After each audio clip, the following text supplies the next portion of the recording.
Hi, this is a response to Judeo-Christian about the uh, post that you have about the Prophet, peace be upon him, and Aisha radiallahu anha.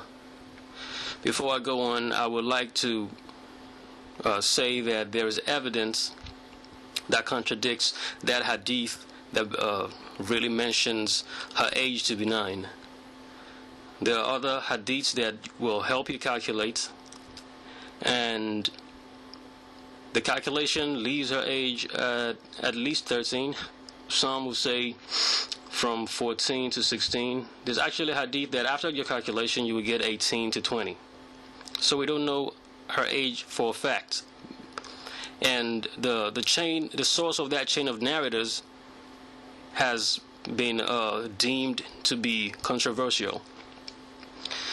With that said, I would also like to say, or I'd like to point out that we have a phenomenon called cultural evolution.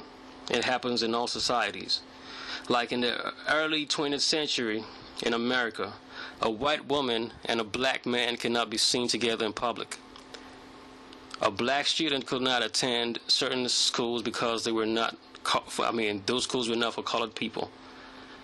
And there's a law that's less than 100 year old that discards all of that.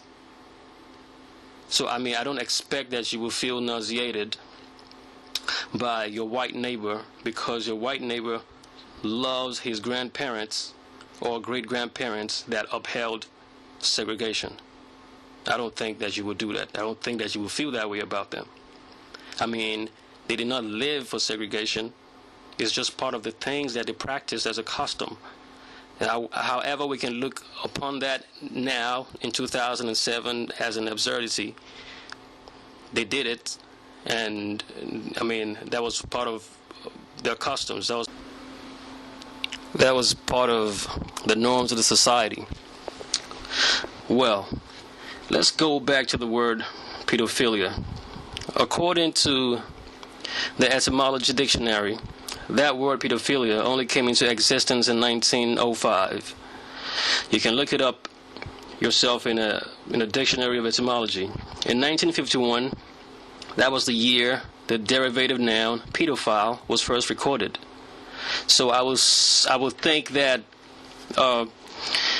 before that word was coined, it was not a largely addressed occurrence as wrong.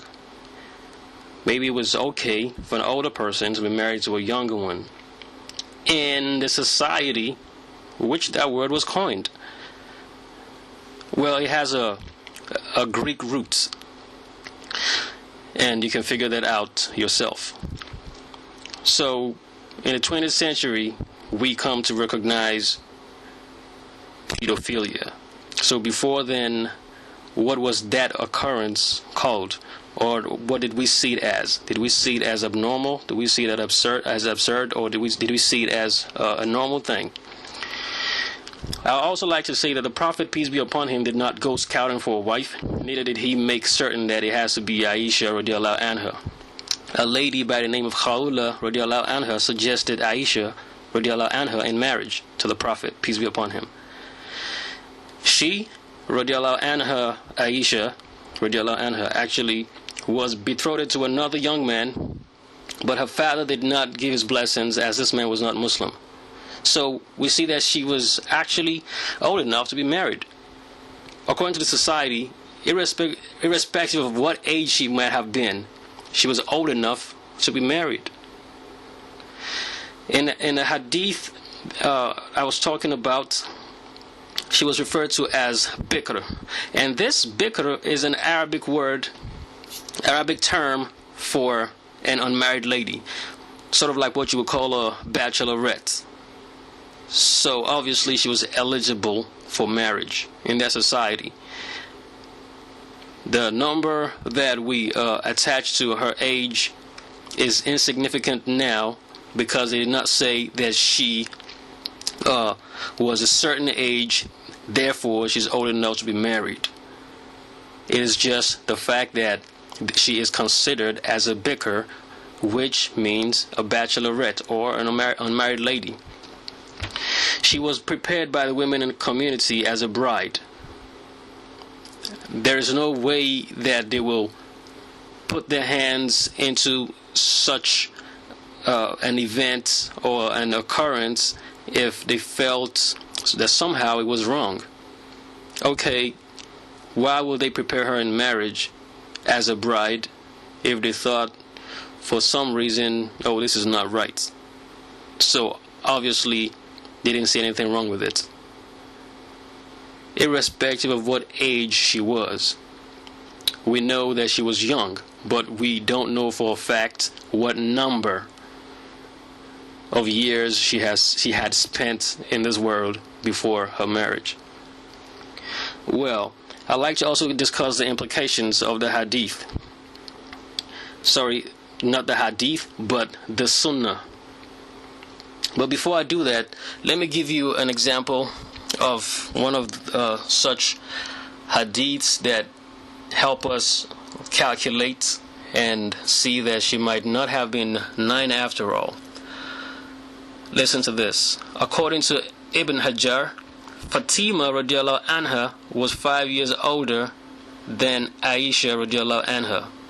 Fatima radiallahu anha is reported to have been born when the Prophet, peace be upon him, was 35 years old. So if we do that calculation, there is possibility that she might have been 15 or 16 years old. At least not less than 14. So we see that it just might not be that she was 9. She could have been older than that. But irrespective of what age she was, I want to discuss the implications of the sunnah of the Prophet, which is the example of the Prophet, peace be upon him. The sunnah is not compulsory upon a Muslim, but the Quran is, which is, I'm talking about the message in the Quran is compulsory, or the commandments in the Quran is compulsory for all Muslims, not the sunnah. The implication of the examples of the Prophet is to be applied in our lives under the same circumstances in which the Prophet did what he did. So, for example, if you live in like UK and the person is considered adult at 16, for example, if you engage to that person before 16, you can only marry or consummate your marriage when it is appropriate to that society that he or she is eligible for marriage. So, I mean, this in essence is to stamp out all kind of disagreement or confusions as to when is the appropriate time to consummate your marriage. And the Prophet, peace be upon him, has shown that by an example. If a woman is considered to be eligible for marriage, then go ahead and marry. It's not about the number, not about what number the society attaches to it, but does that society consider her to be an adult? Then go ahead. I mean, I cannot explain what cosmic occurrence happens in the United States, for example, to an individual between the night of, or the last night of the 17th year and the first morning of their 18th year that makes them an adult. I don't see that personally. So if that's what the society says, then that's what we go by. If she's not societally old enough to be married, then she's unlawful. But if she is, then go ahead. Pretty much that's what the Prophet did. I'm taking too long on this video, well, audio, so I'm going to cut it short here. Thank you.